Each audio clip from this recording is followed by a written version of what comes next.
Hey guys, welcome to my channel. I'm here with this honkin' stack of history books today to talk about what the heck I'm gonna do with my history degree. Yeah, I graduated about 4 weeks ago, finished my final exams for my undergrad in history, and I don't know what I'm doing with myself at this point. I mean, stupid traffic. The goal was to take a year off to work. I'm saving up for something big, and then potentially go back for a master's degree, potentially get into teaching, potentially just find something to do with this degree. And I'm a month into summer break where I'm just working, chilling out, and I'm going crazy. I need to find a way to use all of this to keep caring about all of this, to keep learning and studying and sharing everything I've learned about history in these past 4 years, and even going farther back than that. And it's a struggle. I live in Ontario, kind of close to Hamilton, Toronto, kind of close. And there's just not a lot of jobs. Not a lot of great museum jobs. They all pay, like, frankly, jack shit. Like, nobody really values a history degree, it kind of seems like. There's no jobs in archives, there's no great library jobs. It's really hard to get into teaching with just an undergrad, obviously, and I just don't want to go to teacher's college. If I'm going to go back to school, I'm going to do a master's degree. And so I'm just struggling to figure out how to use all of this, all of my heart for history for the rest of my life now that I'm out of school. Yeah. I will say one thing I am doing, and that hopefully I'll be able to share on this channel if this channel takes off. Frankly, this channel is just me trying to find a way to talk about history and share what I've learned and share what I love and what I care about, because I'm so desperate to find a way to do that. And I never thought I'd start a YouTube channel at all, but here I am.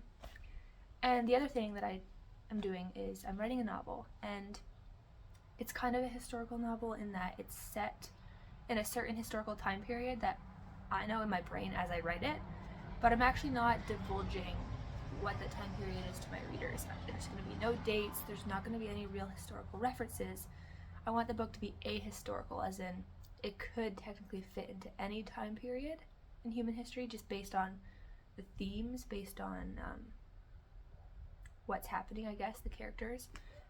But yeah, I do have a specific time period in mind. I just don't think it's super important, because I want readers to draw from my novel bigger lessons that kind of extend history, that are above history, I guess, that are universal human problems.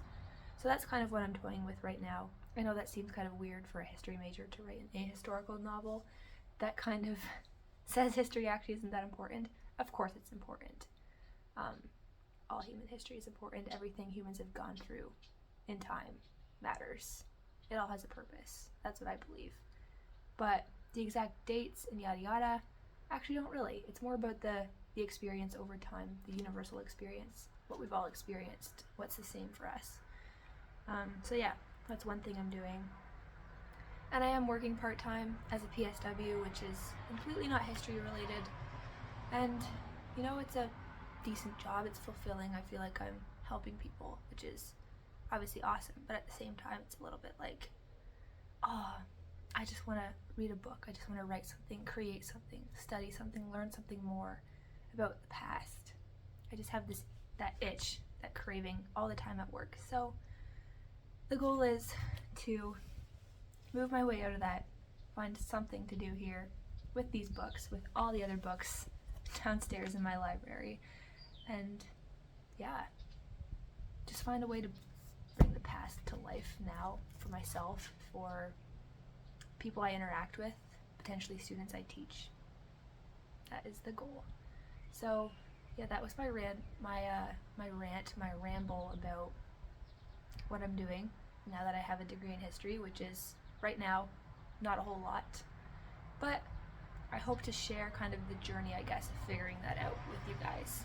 I hope to, yeah, every step of the way, whether I go into a master's program, whether I get a job, whether I, you know, have to use creative outlets like YouTube, like a website, like whatever, whether that's my main the main way that I study and communicate and all these things, then that'll be that. And hopefully you guys can see that. Hopefully you guys care. If not, that's fine. I don't know if I would care either if I was you. But that is my story and kind of the intro to my channel. So thank you for watching and stay tuned.